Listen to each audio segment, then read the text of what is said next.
Welcome to another exciting episode of the Short and Convoluted History of. I'm Steve, and today we're going to be discussing the Type 38 Arisaka rifle that is used by the Japanese, one of two rifles the Japanese fielded in the Second World War. First things first, the basics. It's obviously a bolt-action rifle, and it has, although you can't see it, an internal 5-round magazine, which you could either insert a cartridge one by one, or if you were into speed, you could use a 5-round stripper clip. So as I said, it is a bolt-action rifle, and it was used by the Imperial Japanese Army in World War II. The design was adopted in 1905, and typically military rifles, part of the name includes some of the date. Type 38 came out in the 38th year of the Meiji period, hence Type 38. And it served the Imperial Japanese Army in one capacity or another until 1945, the end of World War II. So the Type 38, we have to travel back in time to tell the story of this rifle. It came into being less than 10 years after the Japanese had adopted the Type 30 rifle, 8 years obviously, that was designed by Colonel, and I'm going to read the name because I'm going to get it wrong here, Arisaka Akira. Oh, okay, I did well on that one. There were a lot of problems with that rifle, and the Japanese realized it very quickly. So they went back to the drawing board, and Major Kijiro Nambu, who's probably more famous for his pistols, came up with the Type 38 design. So why is Arisaka's name attached to this rifle and not Nambu? Well, by the time the T-38 came out, Arisaka had become head of the weapons program for the Imperial Japanese Army, the Design Bureau at any rate. So maybe Nambu, looking to seek some favor for his rifle and curry some favor with his boss, used his boss's name. It's a well-regarded rifle for a few reasons. It has an exceptionally strong receiver, this part right here where the cartridges go in and all that. A post-World War II test by the United States military and the National Rifle Association found it had the strongest action of any rifle in World War II, and it could have handled far more powerful cartridges than were actually used in it. It's rugged, it's reliable, and it's also got a dust cover, this thing right here, which helps keep mud, dirt, and all that out. And it's a reasonably accurate rifle. However, the Second Sino-Japanese War, which started in 1937, showed that this rifle had some problems too. The rifle is very long. I don't know if you really get a sense of it by me doing this, but it's about 1.25 meters long. Okay, 125 centimeters long without a bayonet. You add one, and unfortunately I didn't bring mine today. You add another 15 inches on top of that.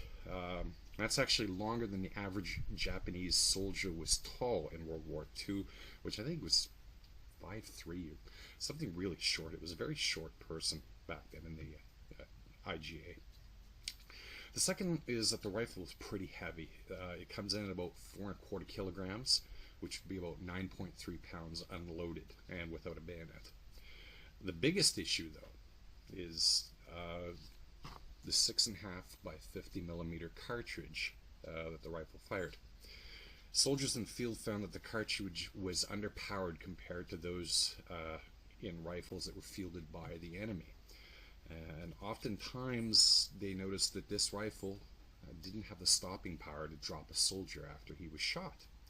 So in about 1939, the Imperial Japanese Army went back to the drawing board and came up with the Type 99 rifle, which used the 7.7 millimeter cartridge, which was the same that they used in both their light and heavy machine guns.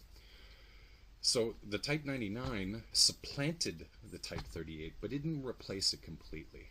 Most frontline soldiers were issued Type 99s, particularly those who were fighting in the Pacific Theater, but 4 million Type 38s were eventually issued to soldiers by 1940.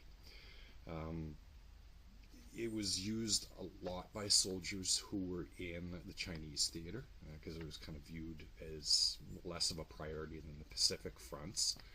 And a lot of friendly governments, i.e. those who were installed by the Japanese after successful invasion also used these. I think Malaysia was a big user of the Type 38. There are some variants of this rifle. There was a carbine version, which is obviously it's shorter, that was introduced. There was a sniper variant that had a 2.5 magnification scope on it. We don't exactly know how many of each were produced because unfortunately, no, fortunately I suppose, many of the factories that produced Japanese arms and munitions were bombed during the Second World War, and most of the records were lost. So we really don't have precise numbers to know. Let's say this is serial number X. It was manufactured in 1936. The best we can do these days is date ranges. This rifle, for example, the closest I've been able to date it is between 1923 and 1945. Not exactly a very precise measurement. So a myth about this rifle. The dust cover. It's the little rattly part that I mentioned, covers up the action so that mud and dirt don't get into it. There's a persistent belief that Japanese soldiers in the field, fearing that Americans could hear them, because it does rattle a little bit, would throw them away so that they wouldn't be detected. I find that to be completely untrue based on all research that I've done. I think that the Americans who brought these back after the Second World War, or captured them, whatever the case may be, actually threw them away because they saw them as useless. I think a lot of American perception of the noise of these rifles, where this myth came from, was informed by their own experience with the M1 Garand, a rifle that, after the last round was fired, the M-block clip would eject with a ping.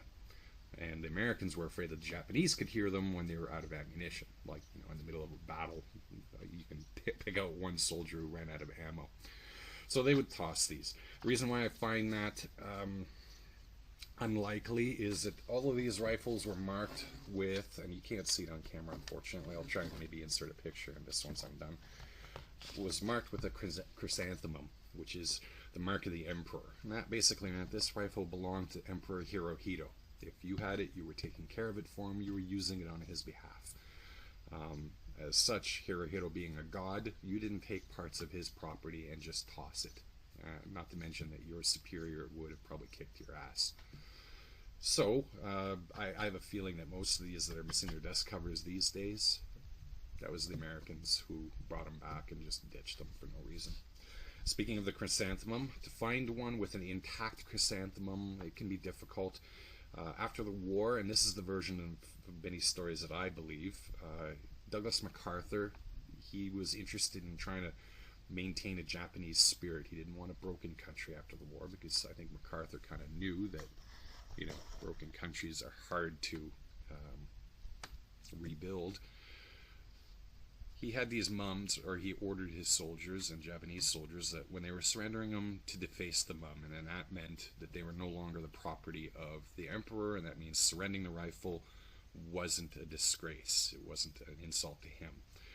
So you'll often find the mum completely ground off, and there'll just be a flat spot where you could obviously something was ground away. You'll find them defaced a number of ways. This rifle in particular has the mum, and it has little circles that are punched all the way around to deface the mum there.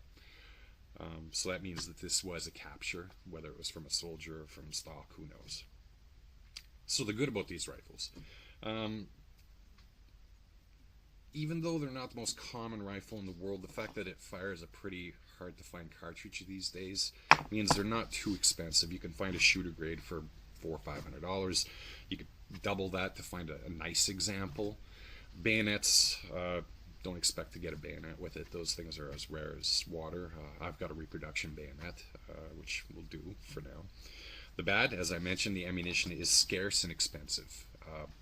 To buy 20 rounds in Canada, it typically costs about $60. So if you reload like I do, and these are all reloaded ammunition that I'll be firing today, it's a good thing. You can cut that cost down to about 75 cents to $1 a round, which is much more reasonable. And that's really about it. It's a great rifle. It's accurate. It doesn't have much of a recoil because this is an underpowered cartridge and this is a heavy rifle. When you combine those two things, you typically find a rifle that doesn't have a lot of recoil, which is great if you're a soldier, particularly a soldier of smaller stature like the Japanese tended to be.